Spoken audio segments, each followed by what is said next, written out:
Gente, na arena planetária, a discussão é se a enchente desse ano é ou não é a confirmação da mudança climática, né, que prova a necessidade de um governo global. E qualquer comparação com as enchentes de 67, de 41 e tantas outras de que há registro, né, é apontada como negacionismo e, portanto, provam a necessidade de se censurar a internet. Na arena nacional, o debate é se o governo ajuda mais do que atrapalha, né? Que é uma evidência que troca de sinal se nós estamos falando de antes ou de depois de 2020. Né? Sendo qualquer nota ou qualquer imagem que afirme a prevalência das iniciativas privadas sobre as estatais aí na operação de socorro às vítimas da enchente, evidente fake news, né, que confirmam a adequação das medidas já tomadas para legalizar, né, para a eleição futura as intervenções ilegais do TSE e do STF na eleição passada. Né? E, claro, provam a necessidade de censurar a internet. Agora, se você sair da imprensa profissional, né, associada aí à democracia chinesada lulista, né, na campanha mundial para censurar a internet, né, e cair na imprensa a ser censurada pela internet, ainda é possível encontrar algum jornalismo. A única matéria, gente, que pode ser irrestritamente qualificada como jornalística publicada até agora, foi a que deu ao público ontem o Poder 360, né, que é um dos últimos cantos aí da fanfarra nacional, onde ainda se pratica jornalismo. Esse site botou os repórteres deles na rua, né, para investigar o que é que não funcionou e entregou os seguintes fatos concretos ao distinto público. Em 1970, em função do debate em torno do desastre de 67, que foi o enésimo de uma longa série, foi inaugurado o sistema de contenção das cheias dos rios Guaíba e Gravataí.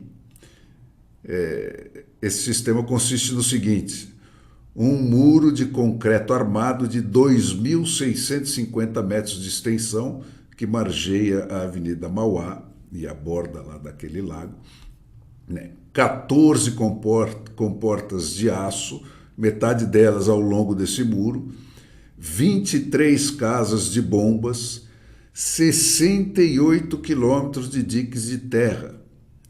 Desses, 24 quilômetros são elevações que separam o rio das vias mais importantes da cidade, como a rodovia BR-290, né? E outros 44 quilômetros são de diques internos, erguidos nas margens dos arroios, dos riozinhos que atravessam a cidade.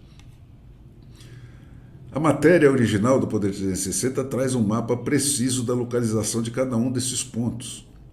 E daí por diante, gente, feita a obra monumental pelos custos monumentais de sempre, aconteceu o de sempre.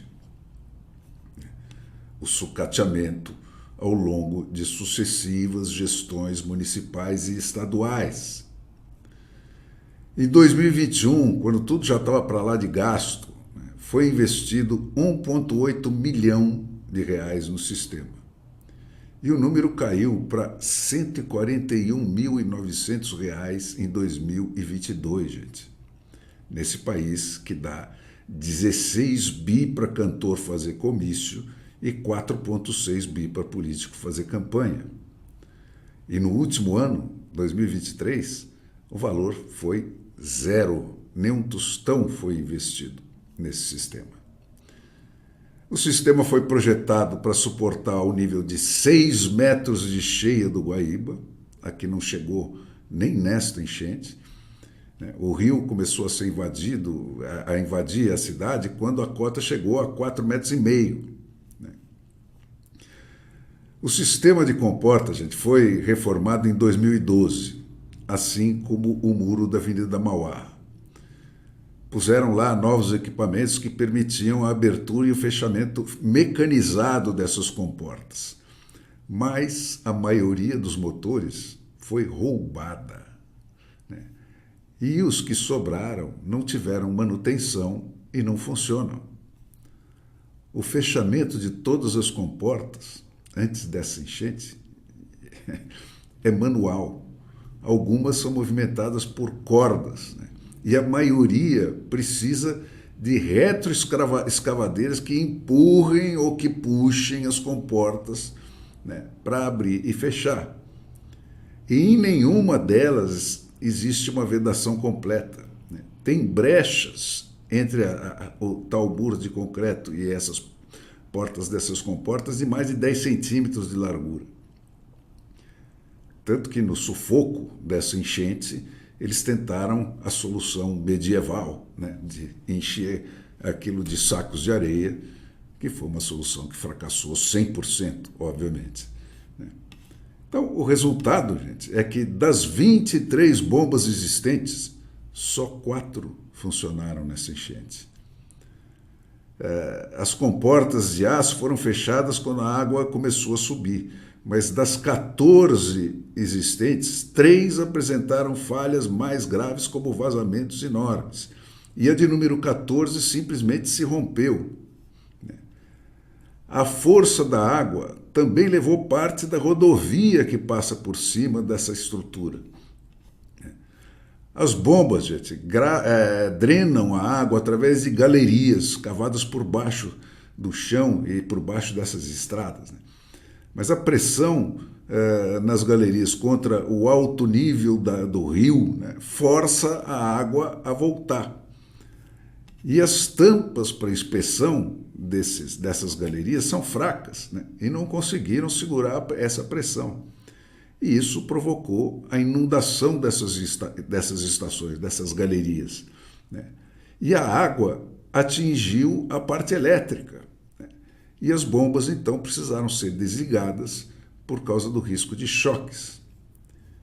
E o resultado é o óbvio, né? Enquanto as comportas ainda conseguiam reter parcialmente a água, as casas de bomba passaram a ser novas portas de entrada da água e a jorrar a água do rio para dentro da cidade.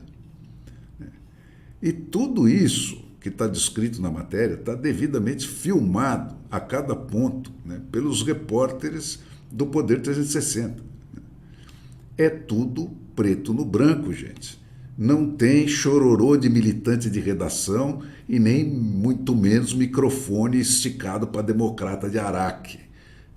É jornalismo só. E a conclusão que eu chego, gente, é a mesma de sempre. Não tem como evitar completamente cataclismos aí dessa proporção, mas é possível fazer muita coisa para reduzir os seus efeitos, né? Como provam a Holanda, que tem uma grande extensão do seu território que foi tomada ao mar por um sistema de diques que nunca falhou, né? Ou o Japão, com seus edifícios que resistem aí aos mais violentos terremotos do planeta. Mas luxos como esse, gente, só se materializam em países onde os políticos têm patrão, né? E patrão dotado do poder de demitir esses políticos a qualquer momento e bani-los para sempre da carreira política. Nos países onde o caminho mais certo para subir na vida é se acumpliciar com a máfia, né, e saltar da nau dos explorados para a nau dos exploradores, né, a troco de ganhar uma isenção para todo sempre aí das tempestades da vida pela aquisição aí do direito especial a um emprego vitalício e não remunerado pelo merecimento, né? Os manés vivem se afogando para que as excelências possam permanecer refesteladas nos seus berços esplêndidos.